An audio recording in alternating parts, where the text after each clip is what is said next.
Hello hello hello.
सभी विद्यार्थियों को नमस्कार।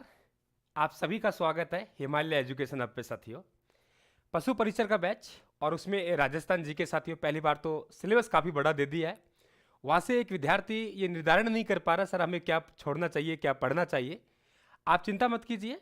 और ये भी नहीं कि आप लोग कंप्लीट जो आपके टॉपिक दे रखे हैं साथियों किताबों में कंप्लीट पढ़े, आपको बताएंगे कि कौन सा सवाल कहाँ से बनेगा और हमें छोड़ना क्या है, कौन सा टॉपिक पढ़ना है और उस टॉपिक में पढ़ना भी क्या है। आप बिल्कुल निश्चिंत रहिए साथियों। बढ़िया आप लोगों को क्लासेस दी जाएंगी और पीडीएफ आप लोग प्राप्त करें, मैं पढ़ाऊंगा। कोशिश ये होगी आप लोगों को एक सचित्र दिन करवाया जाए और पीडीएफ आप लोग टेलीग्राम से प्राप्त कर लेंगे साथियों। लिंक आप लोगों को डिस्क्रिप्शन बॉक्स में मिल जाएगा। तो बिल्कुल आप सभी का स्वागत है। बिल्कुल बिल्कुल एक बार क्लास को आप लोग शेयर करें, सभी साथी लाइक करें। बहुत बढ़िया, वेरी गुड। देखिए हम लोग जो बात कर रहे हैं साथियों, इतिहास की बात करेंगे और इतिहास में भी हम लोग राजवंश इतिहास की बात करेंगे। और जो आपको सीरीज यहां करवाई जाएगी, मैं आपको अवगत करवा दूं कि एमसीक्यू के माध्यम से आप लोगों को पूरा विस्तृत वर्णन करवाया जाएगा, विस्तृत वर्णन करवाया जाएगा। आपको और क्लास लगाने की आवश्यकता नहीं है, बिल्कुल लगाने की आवश्यकता नहीं है। आप बस इस क्लासों में कंटिन्यू रहना, आप लोग लगातार बने रहना।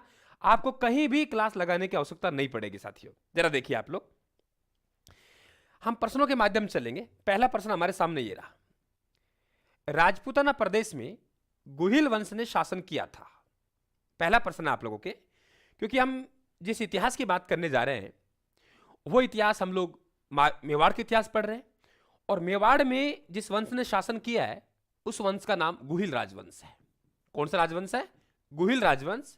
और प्रश्न ये पूछा गया आप लोगों से कि गुहिल राजवंश ने कहां कहां शासन किया है। मेवाड़ मारवाड़ पर, मेवाड़ वागड़ पर, मारवाड़ जांगल प्रदेश पर, और जालोर और नाडोल पर। बताइए क्या बनेगा। और जरा मुझे देखिए, आप लोग अपना उत्तर दे जाइए, देखते जाइए आप लोग। ये जो साथियों राजस्थान का जो मानचित्र है आज का, आज के मानचित्र की हम लोग बात करेंगे तो गुहिल वंश हम लोग दो जगह पढ़ेंगे, एक मेवाड़ में और एक बागड़ में। आप अपना उत्तर दीजिए, मैं साइड में आ रहा हूं थोड़ा। यहां देखेंगे आप लोग तो इस इलाके को हम लोग मेवाड़ कहते थे। आज उदयपुर के आसपास का भाग है वो मेवाड़ कहलाता था। और नीचे का ये जो भाग है आप लोगों का डूंगरपुर, बांसवाड़ा, प्रतापगढ़, इस इलाके को हम लोग बागड़ कहते थे। तो दो बातें आप लोग बहुत ध्यान सुने। आप लोग मेवाड़ और बागड़ अलग अलग है। और ये ध्यान रखना आप लोग, ये बागड़ है, अगर इसके ऊपर बिंदी लग गई ना, देखिए तो यहां चले जाएंगे हम डायरेक्ट कहां चले जाएंगे, शेखावाटी में। याद करेंगे हम लोग, हमारी जो माता बहनें हैं वो बिंदी यहां लगाती है, या नहीं यहां लगाती है, पैरों में नहीं लगाती। तो जिसके ऊपर बिंदी लग गई, क्या कहा मैंने, जिसके ऊपर बिंदी लग गई तो भाई यहां ले जाना आप लोग शेखावाटी में। और बिंदी यदि आपने हटा दी तो वे आप लोगों के बिल्कुल पैरों में गिरेगी, बिंदी छूट के गिरेगी तो वे आपके डूंगरपुर, बांसवाड़ा, प्रतापगढ़ का इलाका, उसे हम लोग बागड़ कहेंगे। तो गुहिल वंश ने जो शासन किया है साथियों, यहां हमारे मेवाड़ में हम लोग बात करें 565-66 ईस्वी की बात थी। यहां पे एक शासक हुए गुहिलादित्य, आगे हम लोग बात करेंगे। गुहिलादित्य ने यहां पे गुहिल वंश की नींव रखी। कहां? मेवाड़ में। आगे चल के यहीं से एक राजा होगा इन्हीं में से, और उसका नाम होगा रावल सामंत सिंह। क्या नाम होगा? रावल सामंत सिंह। ये रावल सामंत सिंह है, इस पे कोई अटैक करेगा, इस पे कोई आक्रमण करेगा, और आक्रमण इधर से कर रहे हैं। वन माइक में।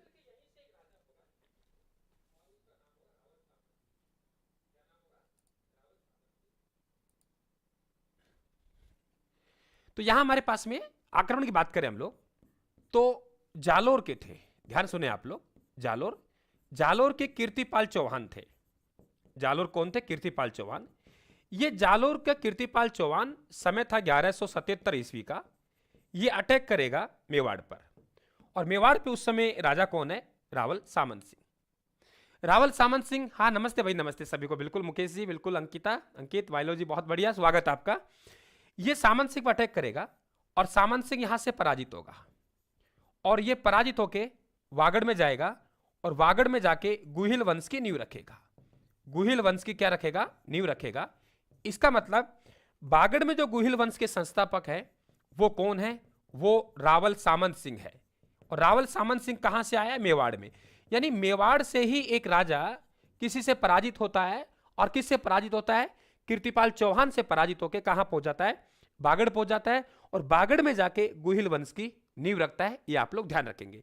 इसका मतलब कि यहां पे राजपूताना प्रदेश में गुहिल वंश ने जो शासन किया है वो हम लोग बात करें तो कहां किया है? मेवाड़ पे किया है और वागड़ पे किया है।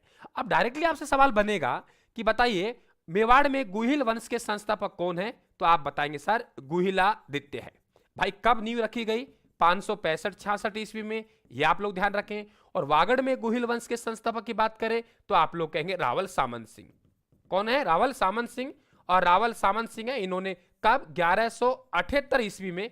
कैसे? जालोर कीर्तिपाल चौहान से पराजित होकर वागड़ पहुंच गया। अब ये भी मालूम होना चाहिए आप लोगों को, तो वागड़ में गया तो वहां के शासक कौन थे? आप बताएंगे चोर सिमलक। हालांकि एग्जाम में नहीं पूछे गए सवालों को, लेकिन फिर मैं बता रहा हूं, चोर सिमलक को पराजित करके, ये ध्यान रखें आप लोग। तो मेवाड़ और वागड़, पहले हम मेवाड़ के गुहिल पढ़ेंगे और फिर हम वागड़ के गुहिल पढ़ेंगे। ठीक है, आगे चलें। आवाज वगैरह क्लियर है ना? एक बार आप लोग थोड़ा मुझे कमेंट बॉक्स में बता दें आप लोग। ये देखिए, यहां एक डायरेक्टली आपसे सवाल बन जाता है। मैंने बताया आप लोगों को स्लाइडों के माध्यम से हम कवर करेंगे इतिहास को। यहां राजस्थान है और राजस्थान में आपको पता है आजादी के समय लगभग 19 रियासतें थी, 19 राजा थे, 3 ठिकाने थे। तो पूरा प्रदेश ये राजा महाराजाओं द्वारा शासित होता था। कई बार क्या करता है एग्जामिनर, आप लोगों से डायरेक्टली सवाल पूछ लेता है कि कौन सी रियासत ने कहां राज्य किया, उसके संस्थापक कौन है, वो सब आपको थोड़ा थोड़ा मालूम होना चाहिए। देखिए, अगर हम नीचे की बात करें यहां पे, तो नीचे आप देख रहे हो यहां पे ये मेवाड़ है। क्या है? मेवाड़। और नीचे की तरफ हम लोग बात करेंगे वागड़।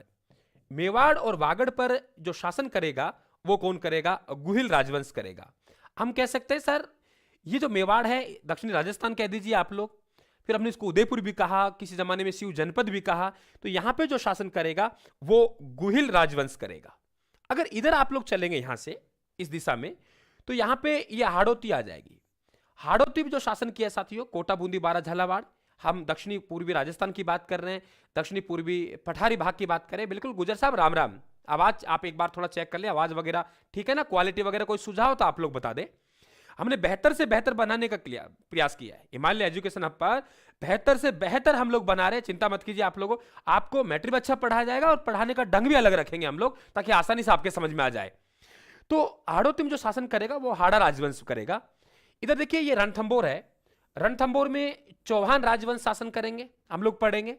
इधर देखिए आप लोग भरतपुर, आप लोग पढ़ते भी हो कि सर राजस्थान की 19 रियासतें हैं, 19 में से 2 रियासत जाटों की हैं। कौन कौन सी? कमेंट बॉक्स में कमेंट करेंगे आप लोग। 2 रियासत जाटों की कौन कौन सी थी? धौलपुर और भरतपुर। वहां आप जाट राजवंश शासन करेगा। अजमेर में हम लोग बात करें तो अजमेर में चौहान राजवंश शासन करेगा। और ये जो किशनगढ़ है हमारा, ये देखिए आप लोग, यहां राठौड़ वंश है। राठौड़ वंश मूल मारवाड़ में आएगा, आगे बताया जाएगा। और यहां मारवाड़ से ही राठौड़ बीकानेर में जाएंगे। राव बीका 1465 ईस्वी में जाके बीकानेर में राठौड़ वंश की नींव रखेगा। इसी तरीके से राव किशन सिंह था, किशन सिंह ने 1609 ईस्वी में किशनगढ़ कस्बा बसाया और किशनगढ़ में राठौड़ वंश की नींव रखी। इसका मतलब राठौड़ वंश जो शासन करेगा वो 3 जगह करेगा। मूल जो राठौड़ हैं वो मारवाड़ के हैं, उसके बाद वहीं से राव जोधा का बेटा है राव बीका, वो कहां चले जाएगा? ये ध्यान रखें आप लोग। कौन? राव बीका। राव बीका जाके 1465 में कहां पर? जांगल प्रदेश हम उस जमाने में कहते थे बीकानेर को। बीकानेर बाद में बसाया 1488 में, ये ध्यान रखें आप लोग। तब नींव रखी गई थी, तब ये इलाका जांगल प्रदेश कहलाता था। और जांगल प्रदेश की स्थापना 1465 में की गई। 23 साल बाद ध्यान रखें आप लोग बीकानेर की स्थापना हुई थी। राठौड़ की हम लोग बात करें, किशनगढ़ में भी राठौड़ है, और किशनगढ़ में राठौड़ वंश के संस्थापक कौन है? राव किशन सिंह। आपको पढ़ाया जाएगा आगे, मोटा राजा उदय सिंह के बेटे थे ये, और ये भी मारवाड़ से आए 1609 में, तो ध्यान रखें आप लोग। इसके बाद भाटी राजवंश की हम लोग बात करें, जैसलमेर में शासन किया है। इसके बाद हम चौहान राजवंश की बात करें तो जालोर कह दीजिए, रणथंभौर कह दीजिए, अहि छत्रपुर नागौर कह दीजिए, अजमेर कह दीजिए, यहां पर जो शासन करेगा वो, ये ध्यान रखें आप लोग, चौहान वंश करेगा। तो फाइनली आपके समझ में आ गया होगा कि सर हम जिस इतिहास की बात करने जा रहे हैं वो इतिहास कौन सा है हमारा, वो इतिहास हम बात करने जा रहे हैं वागड़ और मेवाड़ के। पहले मेवाड़ पढ़ेंगे और वागड़ पढ़ेंगे, ठीक है भाई, बिल्कुल। आगे बढ़ते हैं हम लोग। अगला प्रश्न हमारे पास ये रहा, मेवाड़ में गुहिल वंश का संस्थापक किसे कहते हैं? अभी करवाए मैंने, आराम से उत्तर देंगे आप लोग। मेवाड़ में गुहिल वंश का संस्थापक किसे कहते हैं? शिलादित्य, गुहिलादित्य, कालभोज, महाराणा कुंभा। अब देखिए यहां दो तीन तरह के आपसे सवाल बनेंगे, और दो तीन तरह के सवालों की मैं आपसे यहां बात कर रहा हूं। यहां आप लोगों से यदि पूछा जाए गुहिल वंश का संस्थापक, बात आती है गुहिल वंश के संस्थापक, तो आप उत्तर देंगे सर गुहिलादित्य। अब गुहिलादित्य में दो तीन बातें ध्यान रखेंगे। इनका जो पिता था, पिता का नाम शिलादित्य था। क्या नाम था? शिलादित्य। और गुहिलादित्य की जो मां है, मां का नाम था पुष्पावती। मां का नाम था पुष्पावती, और ये पुष्पावती अपने पुत्र को जन्म देके सती हो गई। तो ध्यान रखना, गुहिलादित्य की दाई मां की आपसे बात करें तो कमलावती थी। बस, इससे आगे हमें कुछ याद नहीं रखना। और आप ये भी समय ध्यान रखेंगे, अगर आपसे समय पूछा जाए तो 565-66 ईस्वी, तो गुहिलादित्य ने गुहिल वंश की नींव रखी। लेकिन अब यदि आप लोगों से, हाँ बिल्कुल वैसा ही आ रहा है आप लोगों का। दूसरी बात, यदि आप लोगों से सवाल घुमाया जाए और घुमा के पूछे, नहीं हमें तो ये बता दीजिए गुहिल वंश का वास्तविक संस्थापक कौन है? गुहिल वंश का वास्तविक संस्थापक, भाई पीडीएफ टेलीग्राम से प्राप्त कर लेना आप लोग, डिस्क्रिप्शन में हम लिंक डलवा देंगे वहां से।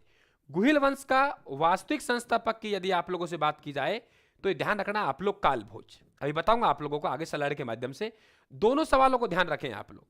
अब यदि आप लोगों से पूछा जाए कि बताइए, ठीक है गुहिल वंश के संस्थापक हो गए गुहिलादित्य, गुहिल वंश के वास्तविक संस्थापक हो गए कालभोज, यहां तक ठीक है, लेकिन सर हमें यह बता दीजिए आप कि महाराणा कुंभा क्यों लिखा है आप लोगों ने? ये अगर आप लोगों से पूछे मेवाड़ राजवंश का स्वर्ण काल, मेवाड़ राजवंश का स्वर्ण काल, राजवंश का, या आप लोग स्थापत्य कला की बात करें तो इनका जो स्वर्ण काल कहता है, स्थापत्य कला का स्वर्ण काल, तो ध्यान रखें आप लोग, ये स्वर्ण काल किसका काल कहलाता है? महाराणा कुंभा का। एक सवाल और बन सकता है यहां पे, यदि आप लोगों से यह पूछा जाए मध्यकालीन इतिहास, मध्यकालीन इतिहास, मध्यकालीन इतिहास, मध्यकालीन इतिहास में मेवाड़ का स्वर्ण काल, इतिहास में मेवाड़ का स्वर्ण काल, तो मध्यकालीन इतिहास में मेवाड़ का अगर स्वर्ण काल की बात करें आप लोगों से, तो ऊपर हमने महाराणा कुंभा पढ़ा है, लेकिन वहां हमने मध्यकाल नहीं लगाया है, यहां हमने मध्यकाल लगाया है। इसका मतलब यहां किसका शासनकाल कहलाएगा? तो आप लोग कहेंगे सर रावल जयेंद्र सिंह का शासनकाल। तो ध्यान रखें आप लोग, तीन बातें क्लियर। गुहिलादित्य आपसे पूछे गुहिल वंश के संस्थापक गुहिलादित्य, आपसे पूछे गुहिल वंश का वास्तविक संस्थापक कालभोज, और आपसे पूछे मेवाड़ की स्थापत्य का स्वर्ण काल महाराणा कुंभा, और आपसे पूछे कि मध्यकालीन मेवाड़ का स्वर्ण काल जयेंद्र सिंह। तो चार सवाल एक जैसे थे, उसी हिसाब से मैंने क्वेश्चन रखवाए हैं आप लोगों के। चारों ऑप्शन जो रखवाए हैं मैंने उसी हिसाब से रखवाए। आगे चलते हैं मित्रों। अगला प्रश्न हमारा ये रहा, मेवाड़ का इतिहास। देखिए यहां स्लाइड लगाई है मैंने, और अब आप इजीली पढ़ेंगे और अब आपको पढ़ने में भी आनंद आएगा। हम जो बात कर रहे थे मेवाड़ के इतिहास में, देखिए यहां मैंने लिखा हुआ है कि गुहिल वंश का अगर आपसे संस्थापक पूछे गुहिलादित्य, और गुहिलादित्य का सामान्य परिचय क्या था मैंने बताया था आप लोगों को। अगर गुहिलादित्य का आपसे पिता की बात करें तो पिता आप लोग कहेंगे सर इनका पिता शिलादित्य था, नंबर एक आपको मालूम होना चाहिए। अगर इनकी मां की आप लोगों से बात करें, इनकी माता कौन थी, तो माता का नाम पुष्पावती था। पुष्पावती अपने बेटे को जन्म देने के बाद सती हो गई। तो ध्यान रखें आप लोग, इनकी दहाई मां है, दहाई मां का नाम क्या था? दहाई मां। तो दहाई मां कौन थी? तो आप लोग कहेंगे कमलावती, पन्ना दहाई नहीं, ध्यान रखना, ये हो गई। भाई गुहिलादित्य ने क्या किया? आप कहेंगे सर इन्होंने 565-66 ईस्वी राजपूताना प्रदेश का सबसे शक्तिशाली राजवंश कौन सा? गुहिल वंश की नींव रखी। अब भाई गुहिल वंश की नींव रखी तो ध्यान रखना, इसे हम लोग गुहिल वंश का संस्थापक कहेंगे, इसे गुहिल वंश का हम लोग आदि पुरुष कहेंगे, इसे गुहिल वंश का हम लोग ध्यान रखें आप लोग मूल पुरुष कहेंगे। क्लियर? ये आप लोग ध्यान रखेंगे। तो गुहिल आदित्य हमारे गुहिल वंश के संस्थापक हो गए। भाई क्लास को लाइक शेयर और जरूर करें साथियों, आप लोग टीचर का हौसला बढ़ाने के लिए क्लास को लाइक और शेयर जरूर करें आप लोग प्लीज। बिल्कुल बिल्कुल अपने मित्रों को भेजें आप लोग और हौसला जरूर बढ़ाएं आप लोग। अब आपसे पूछा गया है कि गुहिल वंश के वास्तविक संस्थापक कौन थे? कालभोज। ये ध्यान रखें आप लोग। कालभोज कौन थे बता दूं मैं आप लोगों को, बिल्कुल शॉर्ट में बात करें हम लोग, बिल्कुल शॉर्ट में। मित्रों एक हारित ऋषि था और हारित ऋषि के आशीर्वाद से यह कालभोज मेवाड़ की गद्दी पर बैठता है। किसके आशीर्वाद से? हारित ऋषि के आशीर्वाद से। और यह हारित ऋषि था, वे ध्यान रखें आप लोग, यह भगवान शंकर को पूजता था। ये शैव संप्रदाय से संबंधित थे। इस शैव संप्रदाय को लकुलिश संप्रदाय भी कहते हैं। क्या कहते हैं? लकुलिश संप्रदाय भी कहते हैं। इसी शैव संप्रदाय को पाशुपत संप्रदाय भी कहते हैं। क्या कहते हैं? पाशुपत संप्रदाय भी। अब ये ध्यान रखें आप लोग, इनके आशीर्वाद से कालभोज गद्दी पर बैठता है। ये कालभोज क्या करता है 734 ईस्वी का समय था और चित्तौड़ में एक राजा था, चित्तौड़ का राजा, और चित्तौड़ के राजा का नाम मान मौर्य था। तो दोस्तों ये जो मान मौर्य है, मान मौर्य को पराजित किया। किसने किया भाई? कालभोज ने। और कब किया? 734 ईस्वी में, और चित्तौड़ की गद्दी पर बैठ गया। एक बार मेवाड़ के गुहिल वंश की सत्ता कमजोर हो गई, उन्हें वापस स्थापित करने का जो काम किया वो कालभोज ने। इसलिए हम कहते हैं कि गुहिल वंश के वास्तविक संस्थापक कौन कहलाते हैं? कालभोज कहलाते हैं। मित्रों आज भी ये जो संप्रदाय है, ये ध्यान रखें, हारित ऋषि के आशीर्वाद से राजा बने थे। मेवाड़ के यदि महाराणाओं के, क्या कहा मैंने? मेवाड़ महाराणा, मेवाड़ महाराणा, मेवाड़ महाराणाओं का यदि आपसे संप्रदाय पूछे, क्या पूछे? संप्रदाय, तो ध्यान रखना पाशुपत संप्रदाय, लकुलिश संप्रदाय, शैव संप्रदाय को मानते हैं। ये ध्यान रखें आप लोग। ये मित्रों जो कालभोज है, ऐसे कहते हैं हारित ऋषि ने जो इनके लिए राज्य मांगा वो भगवान शंकर से मांगा। और जहां एक शिवलिंग था, उस शिवलिंग की पूजा किया करते थे हारित ऋषि। वहीं पर राजा बनने के बाद कालभोज ने एक मंदिर बनवाया साथियों, और यह मंदिर आपको दिखाई दे रहा है, एकलिंगनाथ जी का मंदिर। कौन सा मंदिर है? एकलिंगनाथ जी का मंदिर। और यह मंदिर है, ध्यान रखें आप लोग, कैलाशपुरी में है। वर्तमान में आपसे अच्छा सवाल बन सकता है, यह कैलाशपुरी में है मित्रों। और कैलाशपुरी कहां है? उदयपुर में। यह ध्यान रखें आप लोग, कैलाशपुरी कहां है? उदयपुर में। तो कैलाशपुरी उदयपुर में यह मंदिर है, पहले आप ध्यान रखें। दूसरी बात, अगर इस मंदिर के यदि आप लोगों से निर्माण की बात करें, ठीक है, निर्माण की बात करें, तो आप निर्माण करता है इनके कालभोज। क्या नाम है? कालभोज। अगर आपसे पूछे कि पुनर्निर्माण, क्या कहा मैंने? पुनर्निर्माण, तो ध्यान रखना आप लोग, पुनर्निर्माण करवाया महाराणा कुंभा ने। अब ये जो है वास्तविकता में मेवाड़ के महाराणाओं के कुल देवता है। ध्यान रखें आप लोग, 3 पॉइंट आते हैं ये। मेवाड़ के महाराणाओं के कुल देवता, मेवाड़ के महाराणाओं, मेवाड़ के महाराणाओं के यदि आप लोगों से कुल देवता की बात करें तो एकलिंगनाथ जी हैं। और मेवाड़ के महाराणाओं के आपसे संप्रदाय की बात करें तो पाशुपत संप्रदाय है। और यदि यहीं आपसे बात करें, मेवाड़ के राजाओं ने खूब बाण चलाए थे ना, मेवाड़ के राजाओं ने एक एक करके खूब बाण चलाए थे, एकलिंगनाथ जी बाण चलाए थे। कुल देवी का नाम क्या है? बाण माता। ध्यान रखना, मेवाड़ के महाराणाओं की कुल देवी, मेवाड़ के महाराणाओं की कुल देवी, और मेवाड़ के महाराणाओं की कुल देवी कौन है? बाण माता। मेवाड़ के महाराणाओं ने खूब बाण चलाए थे। मेवाड़ के महाराणा, मेवाड़ के महाराणाओं के अगर आप संप्रदाय की बात करें पाशुपत संप्रदाय, और मेवाड़ के महाराणाओं के कुल देवता की बात करें तो एकलिंगनाथ जी। आज भी साथियों मेवाड़ के महाराणा ये कहते थे कि जो मेवाड़ का वास्तविक शासक है, क्या कहा? मेवाड़ के वास्तविक शासक हैं वो एकलिंगनाथ जी हैं। तो ध्यान रखें आप लोग, एकलिंगनाथ जी ये क्या हो गए? मेवाड़ के महाराणाओं के कुल देवता हो गए। एकलिंगनाथ जी का मंदिर कहां हो गया? कैलाशपुरी उदयपुर में हो गया। मंदिर किसने बनवाया? कालभोज ने बनवाया। ये ध्यान रखें। सब काम किसके आशीर्वाद से हो रहा है? हारित ऋषि के आशीर्वाद से हो रहा है। अब ध्यान रखना आप लोग, ये जो कुल देवता हैं मेवाड़ के महाराणाओं के, ये हो गए। दूसरी बात साथियों, ये मेवाड़ के जो शासक हैं, ध्यान रखें, मेवाड़ का वास्तविक शासक हो गया, मेवाड़ का वास्तविक शासक किसे कहते हैं? एकलिंगनाथ जी। और ध्यान रखना, मेवाड़ के जो महाराणा वे कहते हैं कि हम तो एकलिंग जी के दीवान हैं। एकलिंग जी के क्या हैं? दीवान। तो एकलिंग जी के दीवान मेवाड़ के महाराणा, और मेवाड़ के महाराणा कहते हैं कि वास्तविक जो संस्थापक थे, सॉरी वास्तविक शासक हैं, वो कौन है? एकलिंगनाथ जी हैं। और एकलिंगनाथ जी का जो आशीर्वाद लिया जाता है, क्या कहा मैंने? एकलिंगनाथ जी का जो आशीर्वाद लिया जाता है उसे कहा जाता है आशंका लेना। बताइए आशंका लेना क्या है? आशंका लेना क्या है? मेवाड़ के महाराणाओं का जो आशीर्वाद लिया जाता है उसे क्या कहा जाता है? आशंका लेना कहा जाता है। तो समझ गए आप लोग कि गुहिलादित्य हैं, ये गुहिल वंश के संस्थापक हैं। अगर वास्तविक संस्थापक की बात करें, कालभोज है। कालभोज ने 734 ईस्वी में चित्तौड़ के राजा मान मौर्य को पराजित करके चित्तौड़ पर राज्य स्थापित किया। कैलाशपुरी उदयपुर में एकलिंगनाथ जी का मंदिर बनवाया। एकलिंग जी मेवाड़ के महाराणाओं के कुल देवता हैं। एकलिंग जी के आशीर्वाद को प्राप्त करने को आशंका कहते हैं। मेवाड़ के शासक कहते हैं कि मेवाड़ का वास्तविक शासक कौन है? वो एकलिंग जी हैं, हम तो उनके दीवान हैं। ये ध्यान रखें आप लोग। तो अच्छे सवाल यहां से बन सकते हैं साथियों। स्लाइड से आगे बात करते हैं। अगला प्रश्न, मेवाड़ के किस शासक ने 734 ईस्वी में चित्तौड़ के मान मौर्य को पराजित करके चित्तौड़ पे अधिकार किया था? अब क्वेश्चन बन गया। आप लोग डायरेक्टली हम क्वेश्चनों पे जाएंगे तो वो भी तुम्हारे लिए ठीक नहीं होगा। सवाल पूछा गया है मेवाड़ के, क्या पूछा गया है?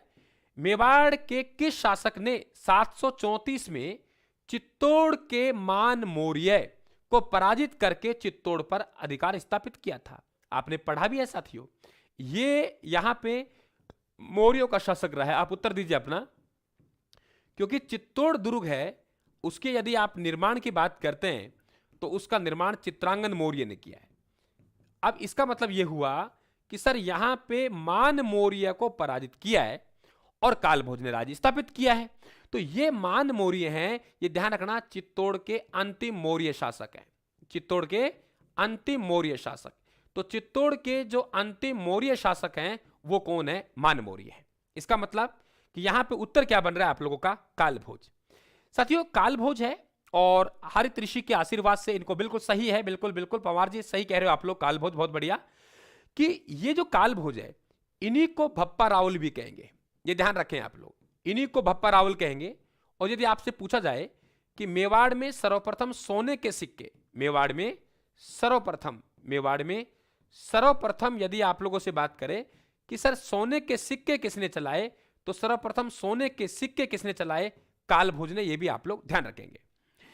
अल्लट में साथियों ध्यान रखें आप लोग, ये अल्लट आज हम लोग कहते हैं सर नौकरशाही। डायरेक्टली आप सवाल पूछेगा कि बताइए नौकरशाही प्रथा है, नौकरशाही प्रथा की शुरुआत किसने की?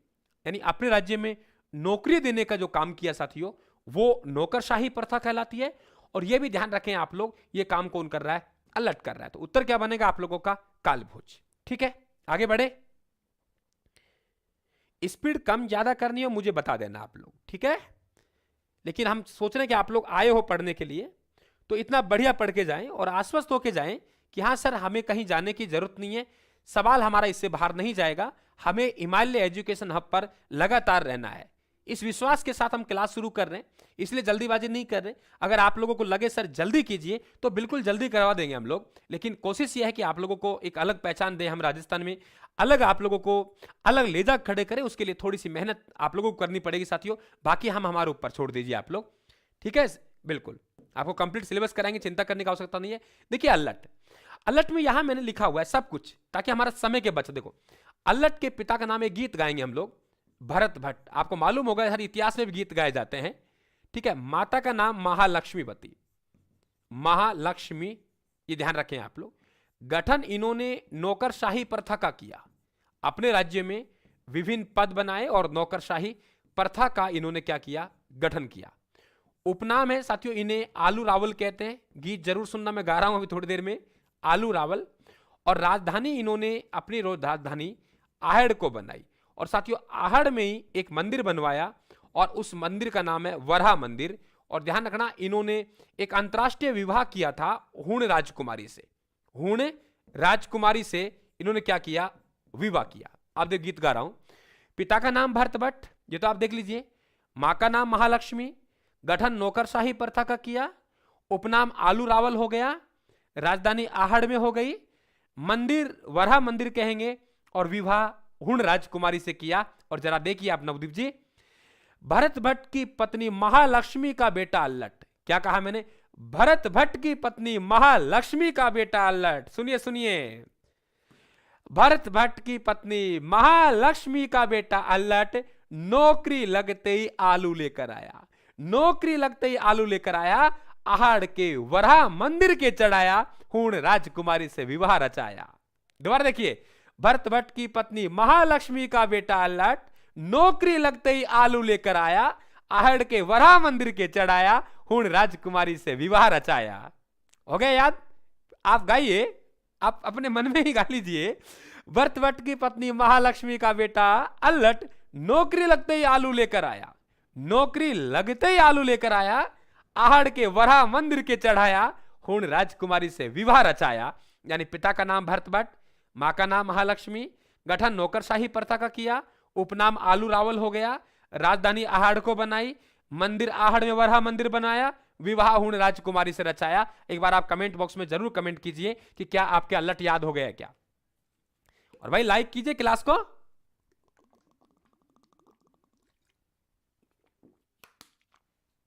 Very good. बताइए, देखिए एक बार सवाल पूछा गया था, हम किसी एग्जाम को देखकर ये नहीं कह सकते सर यहां इससे सवाल नहीं बनेगा। आपसे एक ऐसा क्या, इसमें पूछा अक्ष पटालाधीश अधिकारी कौन होता था मेवाड़ में? अक्ष पटालाधीश अधिकारी कौन होता था, ये कई बार सवाल पूछा गया है और अभी भी आपसे पूछा सकता है। मैंने कहा ना, नौकरी और गठन किया इन्होंने, तो ध्यान रखें आप लोग, मेवाड़ में जो आय व्यय का एक तरीके से वित्त मंत्री, मेवाड़ में हम कह सकते हैं वित्त मंत्री, मेवाड़ में जो वित्त मंत्री का पद बनाया गया वो अक्ष पटालाधीश था। हम लोग कह सकते हैं कि मेवाड़ में आय और व्यय का, ये सवाल पूछा गया अधीनस्थ बोर्ड द्वारा, ध्यान रखना आप लोग, आय व्यय का ब्यौरा रखने वाला अधिकारी अक्ष पटालाधीश कहलाता। तो अल्लट समझ में आ गए।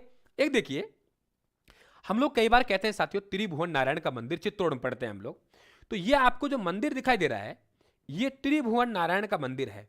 और यहां से भी एक सवाल बनता है, त्रिभुवन नारायण मंदिर, तो ये त्रिभुवन नारायण मंदिर है, ये कहां है? चित्तौड़ में। दो बातें आप लोगों को ध्यान रखना है साथियों। एक तो यदि आप लोगों से पूछा जाए इस मंदिर का निर्माण, तो इस मंदिर का जो निर्माण करवाया वो भोज परमार द्वारा करवाया गया, ये ध्यान रखें, बहुत इंपॉर्टेंट है। और तब भोज परमार द्वारा करवाया गया, तो उस समय यहां के मेवाड़ के जो राजा थे वो राजा कौन थे, यानी किस राजा के समय बना? आप लोग कहेंगे सर शक्ति सिंह के समय बना, ये ध्यान रखें आप लोग। फिर यह मंदिर है, इसका पुनर्निर्माण करवाया जाएगा, और पुनर्निर्माण करवाया जाएगा, वो करवाया जाएगा महाराणा मोकल द्वारा। किसके द्वारा भाई? महाराणा मोकल के द्वारा पुनर्निर्माण करवाया जाएगा।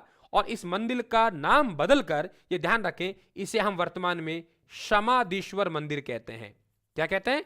समाधीश्वर मंदिर। तो ध्यान रखें आप लोगों को, समाधीश्वर मंदिर हम इसे कहेंगे।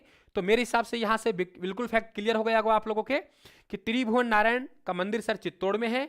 इस मंदिर का निर्माण राजा भोज के द्वारा, भोज परमार द्वारा करवाया गया, और भोज परमार के द्वारा कर पुनर्निर्माण करवाया वो महाराणा मोकल द्वारा करवाया गया, और इस मंदिर का नाम बदलकर समाधीश्वर मंदिर का नाम रखा गया था। क्लियर? आगे बढ़ूं मैं? तो अल्लट आपके याद हो गया, आगे चलते हैं हम लोग। ठीक है, एक बार थोड़ा सा प्रैक्टिस कर लें आप लोग इससे, फिर आगे क्वेश्चनों की संख्या धीरे धीरे बढ़ा देंगे अपन लोग, प्रश्नों की संख्या धीरे धीरे बढ़ा देंगे। लेकिन हमें प्रश्नों पर डायरेक्ट अटैक करेंगे तो वो नहीं करना, हम लोग कुछ अलग करना है। मेवाड़ के महाराणा किस संप्रदाय को मानते थे? मेवाड़ के महाराणा किस संप्रदाय को मानते थे? आप अपना उत्तर दीजिए, मैं मेरी बात रख रहा हूं। देखिए, तीन बातें आप लोगों को ध्यान रखनी है। नंबर एक, कि हम ये पढ़ रहे हैं मेवाड़, तो इसका मतलब मेवाड़ महाराणा कह दीजिए या मेवाड़ राजवंश कह दीजिए। और प्रत्येक राजवंश में आपको दो तीन बातें मालूम होनी चाहिए। नंबर एक, आपसे पूछे इस वंश का संप्रदाय कौन सा है, इस वंश के महाराणा कौन से संप्रदाय को मानते थे, नंबर एक। दूसरा, अगर आप लोगों से पूछे कि सर इस संप्रदाय का कुल देवता कौन सा है, यह आपको ध्यान रखना, सॉरी, इस वंश का। और तीसरा है कुल देवी। ये तीन शब्द होते हैं भाई।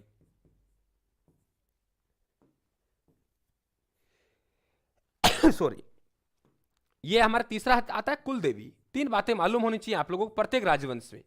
अब देखिए, आपको मालूम होगा, बिल्कुल आपका उत्तर आ रहा है डी, सही है बिल्कुल। देखिए आप लोग कि यहां पे संप्रदाय, संप्रदाय ध्यान रखें, मेवाड़ के महाराणाओं का संप्रदाय पाशुपत संप्रदाय, पहले तो आप लोग ये ध्यान रखेंगे। दूसरा, मेवाड़ के महाराणाओं के कुल देवता भी मैंने पढ़ा है आप लोगों को, वो है एकलिंगनाथ जी। कौन सा है बेटा? एकलिंगनाथ जी। और अगर कुल देवी की बात करें तो मैंने बताया मेवाड़ के महाराणाओं ने खूब बाण चलाए थे, मेवाड़ के महाराणाओं ने खूब बाण चलाए थे, तो आप लोग कहेंगे बाण माता। ठीक है, 3 बातें ध्यान रखेंगे आप लोग, तो मेरे हिसाब से कोई दिक्कत नहीं आएगी आप लोगों को। तो यहां पे पाशुपत नहीं लिखा है, यहां पे लकुलिश लिखा है। अगर यहां पे लकुलिश दे दे या आप लोगों से पाशुपत दे दे, ये ध्यान रखें आप लोग, और या आपसे शैव संप्रदाय दे दे, कोई फर्क पड़ने वाला नहीं है, ये आप लोग ध्यान रखेंगे। और ये दिखा मैंने यहां आप लोगों के नाथ, तो ध्यान रखना ये आप लोगों से मारवाड़ के जो राठौड़ हुए हैं, मारवाड़ का राठौड़ वंश है, वो नाथ संप्रदाय को मानता था। हालांकि इसकी मंदिर बाद में बनाए, ध्यान रखें आप लोग, मान सिंह के द्वारा। तो अच्छा क्वेश्चन बनेगा आप लोगों के, तीनों पॉइंट आपके अंगुलियों पे आ गए कि आपके संप्रदाय, कुलदेवता और कुलदेवी। आगे बढ़ा जाए, चलिए। स्पीड के बारे में आप जरूर कमेंट कर देना, स्पीड बढ़ानी है, कम करनी है, आपको क्वेश्चन बढ़ाने हैं, डिटेल ज्यादा लेनी है, डिटेल कम लेनी है, क्वेश्चन ज्यादा लेना है, तो उसके अकॉर्डिंग हम लोग चलेंगे। ठीक है, बिल्कुल आगे चले, आपकी भावनाओं को ध्यान रखते हुए आगे चलेंगे। और सबसे बड़ा हमारा लक्ष्य रहेगा कि आप लोगों को अच्छा दें, और इतना दें कि आप लोगों को कहीं जाने की आवश्यकता ना पड़े। साथियों, मेवाड़ के रावल शाखा के संस्थापक कौन थे? यह आप लोगों को सवाल पूछा गया है। मेवाड़ के रावल शाखा के संस्थापक कौन थे? अपना उत्तर दीजिए आप लोग।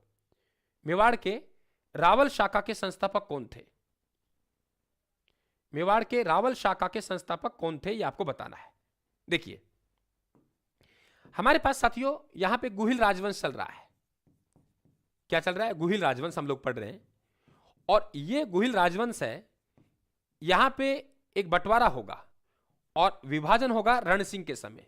ध्यान सुनना आप लोग, रण सिंह के समय ये विभाजन होगा, और रण सिंह है, इनके 2 पुत्रों के हम लोग बात करेंगे यहां पे, नंबर 1 और नंबर 2। कल से इस स्लाइड को क्वेश्चन है, वो क्वेश्चन इधर नहीं लेंगे हम लोग, मुझे बार बार इधर जाना पड़ रहा है, क्वेश्चन हम इधर लेंगे कल से। ठीक है, गलत रख दिए, क्वेश्चन इधर लेंगे, तब जाके मेरा हाथ वो पड़ेगा। यहां देखेंगे आप लोग, इधर देखेंगे तो यहां पे इनका एक बेटा है छेम सिंह। क्या नाम है? छेम सिंह। और इधर देखेंगे तो एक बेटा है उनका राहब। ये 2 बेटे हो गए। ठीक है, इनके पुत्र हो गए। तो ये छेम सिंह पुत्र हो गया और ये राहब हुआ। दोनों भाइयों ने क्या किया? अपने राज्य का बंटवारा कर लिया, जिसे मैंने नाम दिया है गुहिल राजवंश का विभाजन। इन्होंने क्या कहा? बोले ठीक है भाई, ऐसा है, हम लोग हैं वो रावल के नाम से पहचानेंगे, यानी हमारी जो शाखा है वो क्या कहलाएगी? रावल शाखा कहलाएगी। ठीक है, और आप लोगों की जो शाखा है वो शाखा क्या कहलाएगी? राणा शाखा कहलाएगी। तो इसे हम जो नाम देंगे वो देंगे राणा शाखा। एक सवाल डायरेक्टली यहां से बन जाता है कि बताइए रावल शाखा के संस्थापक कौन हुए? तो संस्थापक कौन हुए? छेम सिंह। ये ध्यान रखें आप लोग, रावल के संस्थापक छेम सिंह हो गए और राणा के कौन हो गए? राहब हो गए। साथियों, इस वंश से, इस शाखा से जो लोग होंगे वो अपने नाम से पहले रावल लगाएंगे। ध्यान रखें आप लोग, नाम के आगे क्या लगाएंगे? रावल लगाएंगे, नाम के आगे। तो इनके नाम के आगे क्या लगेगा? रावल लगेगा, ये ध्यान रखें आप लोग। और इनके जो नाम है उनके आगे, नाम के आगे क्या लगेगा? राणा लगेगा, नाम के आगे राणा लगेगा। अभी तक हमने कोई भी राजा पढ़ा है ना तो उसके साथियों हम लोगों ने रावल लगाया है, ना उसके साथ में अपन लोगों ने राणा लगाया है।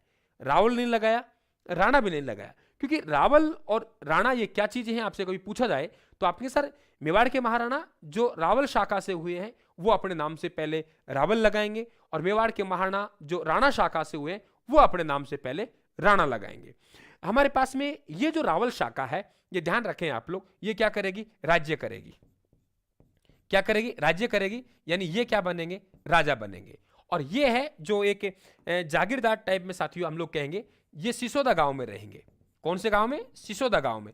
इसका मतलब ये राज्य नहीं कर रहे, एक बार ये राज्य नहीं कर रहे, इनके जो राज्य आएगा, ये जो राज्य करेंगे, तो ये भी ध्यान रखें, मैं लिख रहा हूं छोटा सा, ये 1326 में शुरू होगा।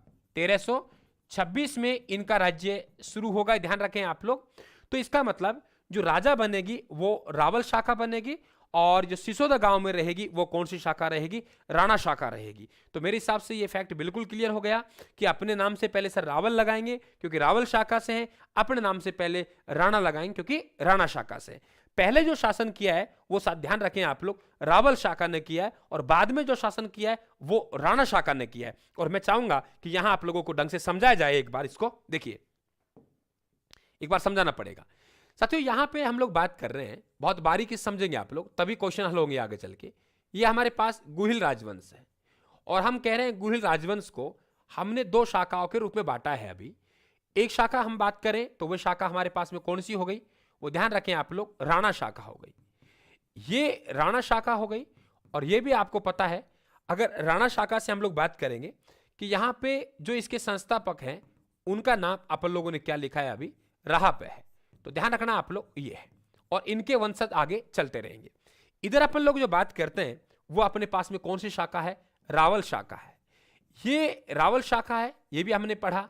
और फिर ये भी हमने जाना कि सर रावल शाखा है, इसके जो संस्थापक है, क्या कहा मैंने, रावल शाखा के जो संस्थापक है वो ध्यान रखें आप लोग, इनका जो संस्थापक है वो हमने किसको कहा था, वो हमने छेम सिंह को कहा था। किसको कहा था, छेम सिंह को। ये छेम सिंह इसका संस्थापक है। अब इनके बाद एक एक करके राजा बनते जाएंगे। देखिए ग्राफ बना रहा हूं, हो सके तो आप भी नोट कर लेना साथियों। ये देखिए यहां पे हम लोग बात करें, यहां पे छेम सिंह हुआ। ये छेम सिंह हमें मालूम है कि ये रावल शाखा के प्रथम राजा थे, क्योंकि ये संस्थापक भी हैं तो प्रथम राजा हो गए। अब देखिए इसके बेटे हुए जिनका नाम रावल सामंत सिंह है। ये ग्राफ समझना बहुत जरूरी है हमारे लिए आगे क्वेश्चन जाने से पहले। ये रावल सामंत सिंह इनका बेटा है। मैंने थोड़ी देर पहले समझाया था कि ये रावल सामंत सिंह पर नाडोल पड़ता है, नाडोल। और नाडोल के एक शासक हैं, उनका नाम है कीर्तिपाल। क्या नाम है, कीर्तिपाल। और कीर्तिपाल चौहान उन्हें कहेंगे। ये कीर्तिपाल चौहान है जो यहां अटैक करता है। अटैक कब करता है, वो अटैक करता है 1177 ईस्वी में। 1177 ईस्वी में ये अटैक करता है। मैंने क्या लिखा है, आक्रमण। और आक्रमण कहां कर रहा है, मेवाड़ पर। मेवाड़ का कौन है, रावल सामंत सिंह। ये रावल सामंत सिंह यहां से क्या हुआ, पराजित हुआ। एक एक बात समझ जाना, पराजित हुआ।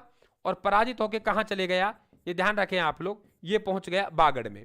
और मेरे दोस्तों बागड़ में जाकर, बागड़ में इन्होंने गुहिल राजवंश की नींव रखी। ये ध्यान रखें आप लोग, बागड़ में गुहिल राजवंश की, जो मैं आपको शुरू में ही समझा रहा था, वो ध्यान रखें आप लोग। तो गुहिल राजवंश, बिल्कुल बिल्कुल हौसला बढ़ाने के लिए नवदीप जी बहुत बहुत धन्यवाद।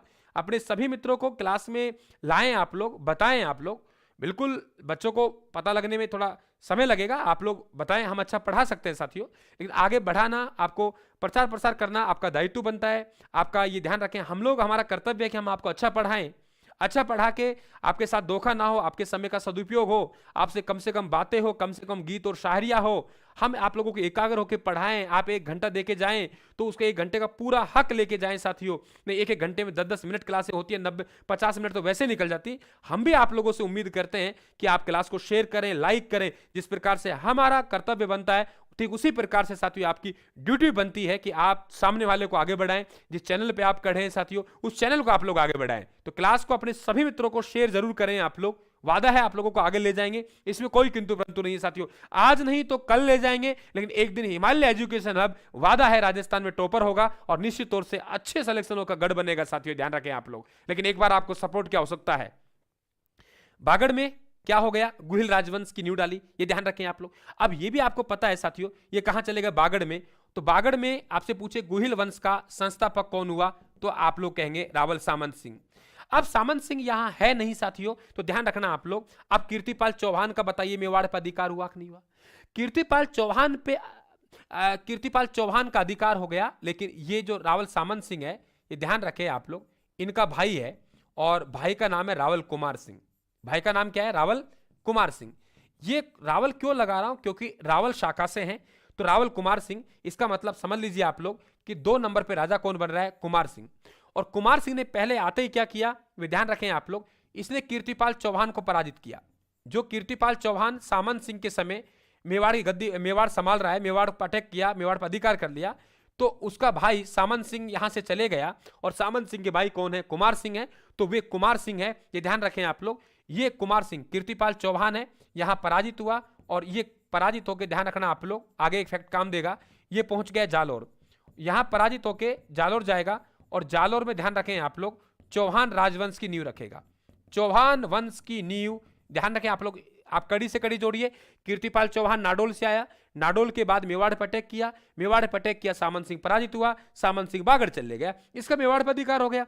अब ये कुमार सिंह आया, कुमार सिंह ने कीर्तिपाल चौहान की पिटाई की, कीर्तिपाल चौहान यहां से चले गया, और कीर्तिपाल चौहान कहां गया? जालोर गया, और जालोर में चौहान वंश की नींव रखी। मेरे दोस्तों, ये जो कुमार सिंह है, कुमार सिंह का जो पुत्र हुआ, ये ध्यान रखें आप लोग, क्रम आपसे पूछ लेता है, और रावल पदम सिंह, रावल पदम सिंह, ध्यान रखें आप लोग, ये हुआ। रावल पदम सिंह का जो बेटा है उनका नाम रावल जेतर सिंह हुआ। कौन हुआ? रावल जेतर सिंह हुआ, ये ध्यान रखें आप लोग। रावल जेतर सिंह का जो पुत्र था उनका नाम रावल तेज सिंह हुआ। क्या नाम हुआ? रावल तेज सिंह हुआ। और रावल तेज सिंह का जो पुत्र है, ध्यान रखें दोस्तों, उनका नाम रावल समर सिंह है। क्या नाम है? रावल समर सिंह है। और रावल समर सिंह का जो पुत्र है उनका नाम रावल रतन सिंह है, रावल रतन सिंह है। और रावल रतन सिंह को आप पढ़ते हो 1303 में ये वीर गति को प्राप्त हो जाएंगे, यानी इनकी मृत्यु हो जाएगी। ध्यान रखें आप लोग, 1303 में वीर गति प्राप्त होंगे रावल रतन सिंह जी, और रावल रतन सिंह का कोई वंशज गद्दी पर नहीं बैठेगा। इसका मतलब ये फाइनल हुआ कि सर कि ये रावल रतन सिंह है, ये रावल शाखा का, क्या कहा मित्रों मैंने? रावल शाखा का, रावल शाखा का अगर आप लोगों से अंतिम राजा पूछे, अंतिम राजा पूछे तो वे कौन है? रावल रतन सिंह है। अब आपसे चाहे राजस्थान पुलिस का पेपर हो, अगर आप साथियों आप लोग सबसे ये मानो सर ये भर्ती है 10वीं पास की है, 10वीं लेवल की है, वहां ये सवाल पूछे गए, आप खूब पढ़ के जाते हो और वहां आप लोगों से क्रम लगवा देता है कि बताइए इन राजाओं को व्यवस्थित क्रम में व्यवस्थित कीजिए, सही क्रम में। तो आप बता देंगे सर क्षेम सिंह हुआ, क्षेम सिंह का बेटा सामंत सिंह गद्दी पर बैठा, सामंत सिंह का भाई रावल कुमार सिंह बैठा, कुमार सिंह का बेटा कौन बैठा? ये ध्यान रखें आप लोग, पदम सिंह, पदम सिंह के बाद इनका बेटा जैतर सिंह, ध्यान रखें आप लोग, और जैतर सिंह का बेटा कौन है? तेज सिंह, तेज सिंह का बेटा कौन है? समर सिंह, और समर सिंह का बेटा कौन है? रतन सिंह। तो याद हो गया, रावल क्षेम सिंह, सामंत सिंह, सामंत सिंह भाई कुमार सिंह, कुमार सिंह, कुमार सिंह का बेटा पदम सिंह, पदम सिंह का जैतर सिंह, जैतर सिंह का तेज सिंह, तेज सिंह का समर सिंह, समर सिंह का रतन सिंह। हम कहेंगे जैतर तेज समर करता है रतन सिंह से, पदम का जैतर तेज समर करता है, पदम का जैतर तेज समर करता है रतन सिंह से, पदम का जैतर तेज समर करता है रतन सिंह से, पदम का जैतर तेज समर करता है रतन सिंह से। याद कीजिए, पदम का जैतर तेज समर करता है रतन सिंह से, पदम का जैतर तेज समर करता है रतन सिंह से, पदम का जैतर तेज समर करता है रतन सिंह से। ये वंशावली आप लोग ध्यान रखेंगे साथियों, क्लियर। अब 1303 में आपको पता है चित्तौड़ पर अलाउद्दीन खिलजी का अधिकार हो जाएगा। क्या हो जाएगा? अलाउद्दीन खिलजी का अधिकार हो जाएगा। जब अलाउद्दीन खिलजी का अधिकार होगा, अलाउद्दीन खिलजी का अधिकार होगा, और ध्यान रखना आप लोग 1303 से और 1326 तक मेवाड़ की गद्दी पर कोई राजवंशीय नहीं बैठेगा, अलाउद्दीन खिलजी रहेगा, इसका बेटा खिजरा खा रहेगा, खिजरा खा के बाद मालदेव चौहान आएगा, मालदेव चौहान के पुत्र आएंगे, और यहीं से फिर आगे चल के ध्यान रखना इसी शाखा से 1326 में एक राजा बनेगा, उनका नाम राणा हम्मीर है। समझ गए? राणा हम्मीर। तो ये राणा शाखा से इसलिए अपने नाम से पहले राणा लगाएगा। ध्यान रखना, राणा शाखा का प्रथम राजा पूछे तो वे राणा हम्मीर है। यानी ये चलते गए, समय गुजरता गया, चलते गए, समय गुजरता गया। जैसे ही रावल शाखा समाप्त होती है रतन सिंह के समय, 1303 से लेकर 1326 तक चित्तौड़ पे कोई राजा नहीं बैठेगा, अलाउद्दीन खिलजी रहेगा, इसका बेटा खिजरा खा रहेगा, और खिजरा खा की याद में खिजराबाद रखेगा। मालदेव चौहान रहेंगे, फिर मालदेव चौहान के पुत्र, और फिर से राणा शाखा से एक व्यक्ति आएगा, उनका नाम राणा हम्मीर है। वो हम्मीर इनको पराजित करेगा 1326 में। साथियों ध्यान रखना आप लोग, ये अपना राज्य स्थापित करेगा, फिर राणा शाखा चलेगी, और 1955 तक महाराणा भूपाल सिंह जी राजा रहेंगे। यानी 1326 से लेके और 1955 तक ये ध्यान रखें ये राजवंश चले, क्योंकि 1955 में मेवाड़ के महाराणा भूपाल सिंह जी की निधन हो गया था, और उसके बाद राजगद्दी समाप्त हो गई, फिर हमें एकीकरण कंप्लीट हो गया, फिर हमारे राजाओं का शासन भी समाप्त हो गया।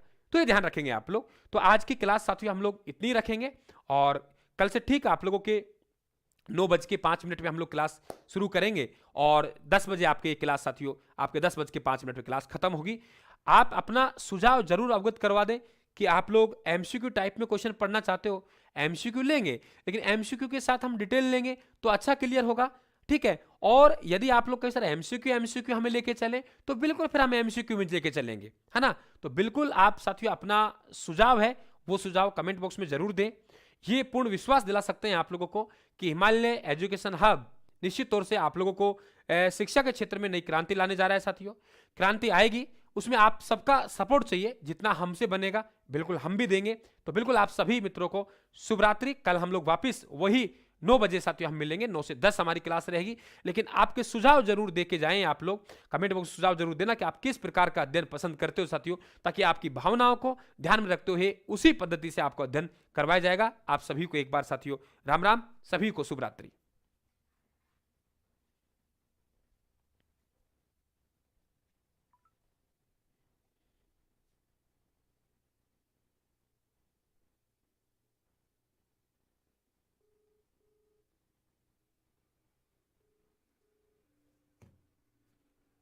हमें क्लास